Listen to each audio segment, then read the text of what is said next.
empreendedorismo e inovação. Esse é o tema de hoje do seu Agenda Econômica. Quem está conosco é o gerente de inovação do Centro de Apoio ao Desenvolvimento Tecnológico, CDT, da Universidade de Brasília, o professor Adalberto Amorim. Participa dessa entrevista o jornalista Armando Hollenberg.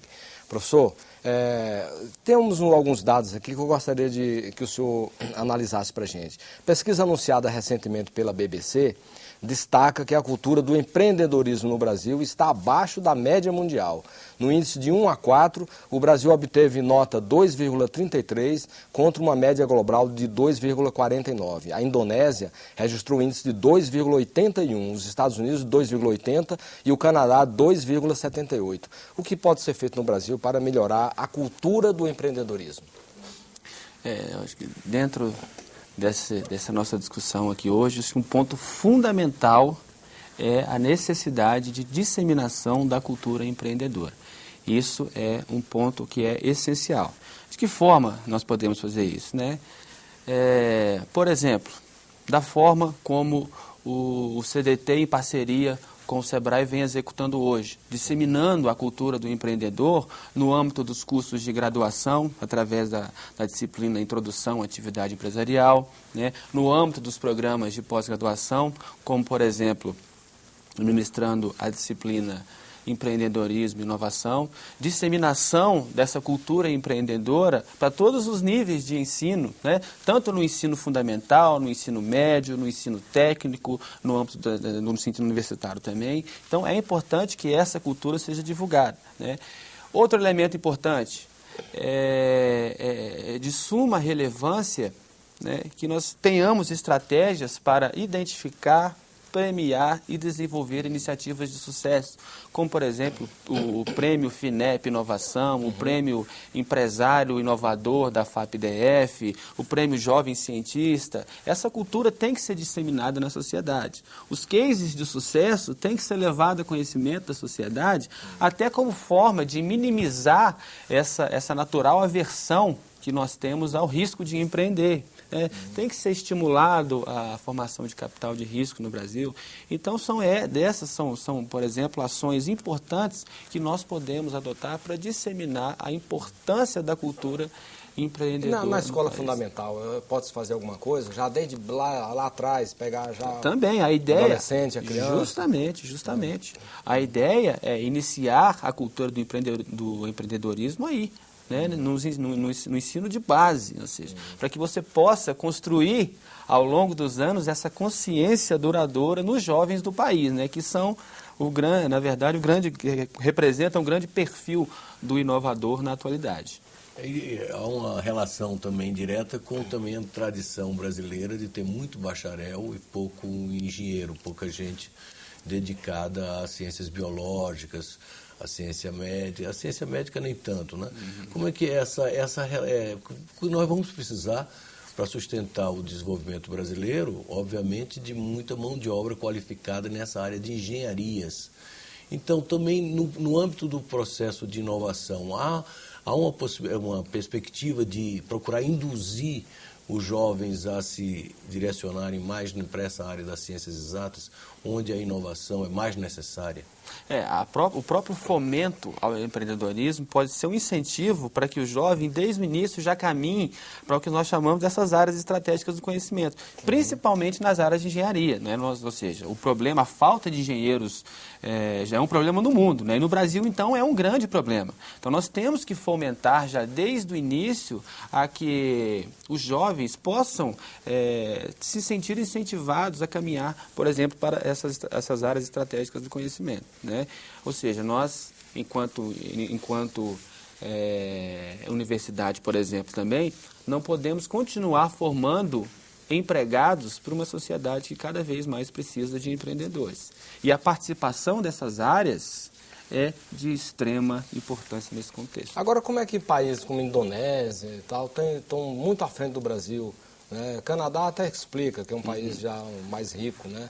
Aí, assim, mais consolidado, economia mais bem estruturada. Mas como é que países assim, como essa pesquisa da BBC, Coreia, como é que... Índia. Índia, como é que estão muito à frente do Brasil em termos de cultura, quer dizer, você não tem aqui uma... A ideia que a gente tem é que a pessoa aqui, você vê pelo número de camelôs, de ambulantes, vendedores, que as pessoas querem gerir o seu próprio negócio. Agora, isso não se traduz, ainda não forma uma massa crítica que defina um aspecto cultural pelo empreendedorismo? Justamente, ainda falta a criação dessa cultura, nós estamos ainda incipientes. Você citou o exemplo da Coreia. A Coreia, né, interessante, na década de 80, ela tinha menos patentes depositadas nos Estados Unidos do que o Brasil. Hoje, segundo dados da Organização Mundial de Propriedade Intelectual do ano passado, nós temos cerca de 460 patentes depositadas e a Coreia mais de 25 mil. Né, resultado também de pesados investimentos de pesquisa e desenvolvimento e do fomento à cultura empreendedora, que nesse contexto da inovação é de fundamental importância. Então ainda nós não temos, a verdade é que essa cultura ainda tem que ser muito incentivada. Né? Os mecanismos de apoio financeiro gerencial, embora eles existam em grande quantidade, eles ainda são muito pouco disseminados. Né? Ninguém sabe, as empresas não conhecem. Então, é importante que se crie essa cultura através, principalmente, da informação. Queria falar um pouquinho da questão da burocracia no Brasil, que é muito pesada.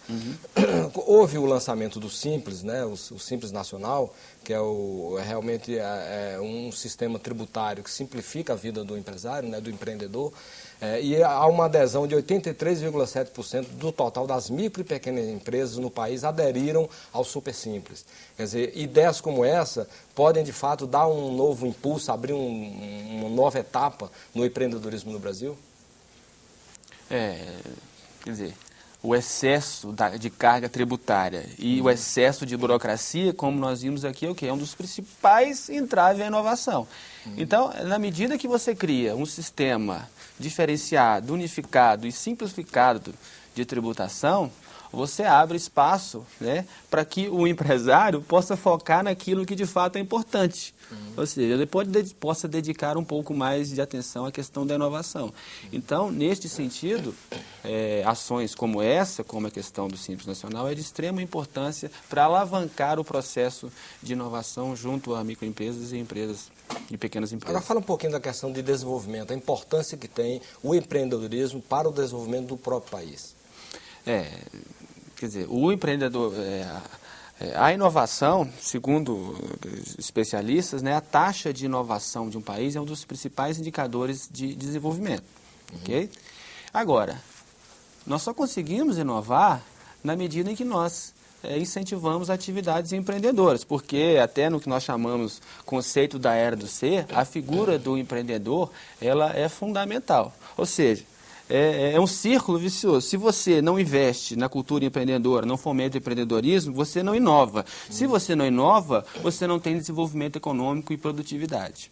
Então, é necessário trabalhar essas questões muito bem, de uma forma definida, para que a gente possa, de fato, inserir de forma estratégica, com competitividade na sociedade do conhecimento. E até que ponto eventos grandiosos como a Copa do Mundo ou as Olimpíadas podem inspirar ou promover uma intensificação no processo de empreendedorismo e inovação no Brasil? Pode existir uma relação direta entre esses eventos e... Se nós partimos aí daquele pressuposto de que o empreendedor é aquela pessoa que nos momentos de crise consegue enxergar boas oportunidades, imagina diante de uma situação extremamente positiva, como é a Copa de 2014 e as Olimpíadas de 2016. Ou seja, existe aí um celeiro de oportunidades a serem criadas nesse sentido. Aí áreas como hotelaria, saúde, educação, transporte, que são áreas prioritárias, são grandes oportunidades nesse sentido. Agora, o conselho que fica é importante que o empreendedor comece a planejar desde já, não deixe para a última hora. Então, esse é um conselho. E nesse sentido, inclusive eu tenho aqui que ressaltar, por exemplo, as iniciativas do SEBRAE em âmbito nacional. O SEBRAE, inclusive, já tem estudos, né, com um mapeamento completo de oportunidades para a Copa de 2014. Estudos estes que já estão, inclusive, disponibilizados no site do SEBRAE e podem ser, de fato, de grande valia para todo e qualquer empreendedor que queira se inserir nessas oportunidades. Mas o senhor acha que isso vai abrir espaço para o pequeno empreendedor ou é uma coisa só para grandes hotéis, grandes transportes? Como é que você está vendo essa? Vai abrir espaço para todo mundo que for capaz de enxergar minimamente uma oportunidade. Então, tanto para micro e pequenas empresas, quanto para médias, quanto para as empresas de grande porte. Eu acho que as oportunidades são muitas, porque os problemas também são muitos. Então, nós precisamos de soluções inovadoras. Isso pode partir desde o empreendedor individual até a grande empresa. Fala um pouquinho dos primeiros passos que devem ser adotados por um empreendedor. O sujeito descobre um nicho, ele acha que aquilo é um nicho, né, desconfia, acredita naquilo que ele faz e quer entrar naquilo ali, formar a sua própria empresa e entrar naquele negócio. Quais são os primeiros passos? O que é que ele deve ter como os cuidados essenciais para dar esses primeiros passos e obter sucesso no seu empreendimento? Olha, eu diria que o primeiro passo é planejar. Né? Então, você estabelecer um plano de negócios consistente no seu empreendimento. Né? Nós vimos aí que muitas dessas causas que levam a alta taxa de mortalidade é também resultado de ausência de planejamento.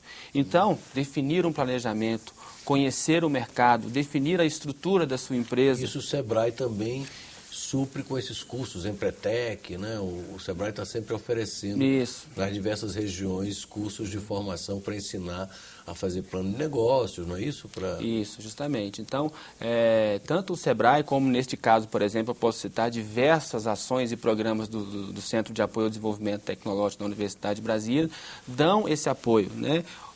Programas, por exemplo, que nós temos de apoio ao inventor independente, programas de apoio ao micro e pequeno empreendedor na constituição de novos negócios através da incubação de empresas, através de vários cursos de capacitação que, inclusive, podem preparar o empreendedor para esses grandes eventos que nós citamos até aqui a pouco. Né? Temos também vários programas de incentivo à cooperação com médias e grandes empresas, interação de grandes empresas com pequenas empresas.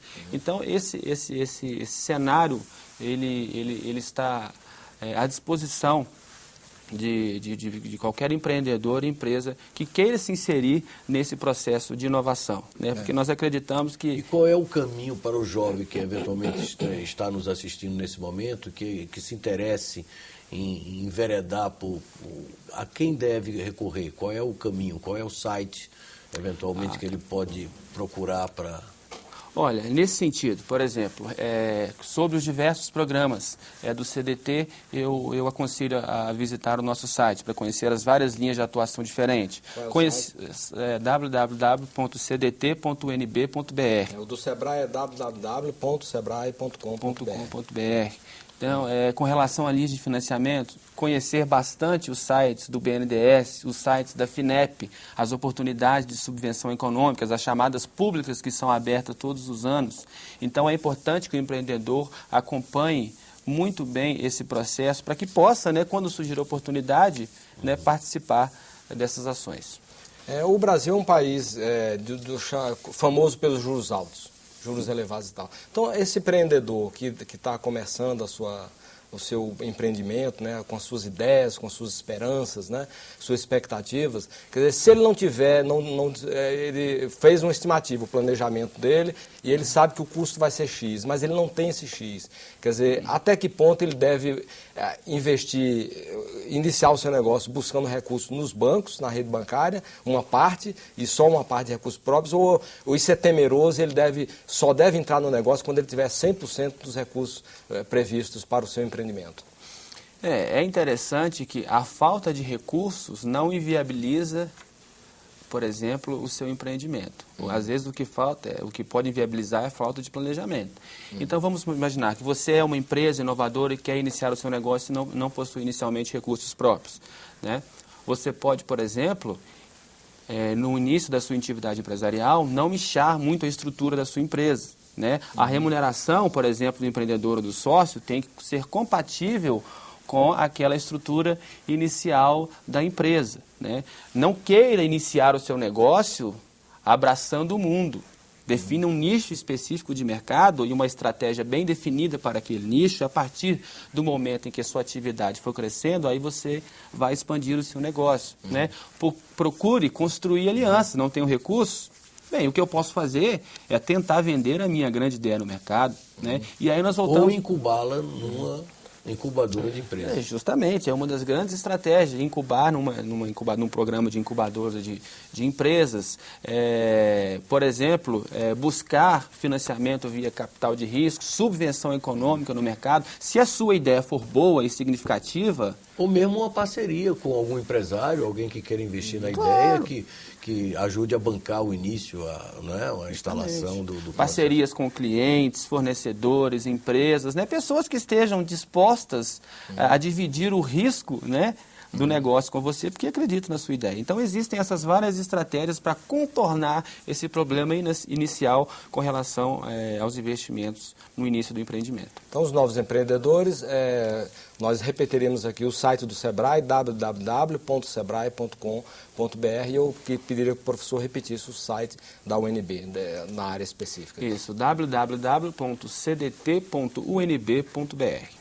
E nós ficamos por aqui. Se você tiver críticas ou sugestões ao nosso programa, entre em contato conosco pelo nosso portal www.senado.gov.br/TV. Você poderá também fazer download ou cópia deste e de outros programas da TV Senado. Nós agradecemos a entrevista e as informações que nos foram prestadas pelo professor Adalberto Amorim, da Universidade de Brasília, UNB. Agradecemos também a participação do jornalista Armando Hollenberg. A você de casa que nos acompanhou, muitíssimo grato pela sua audiência. E até o próximo Agenda Econômica. Até lá.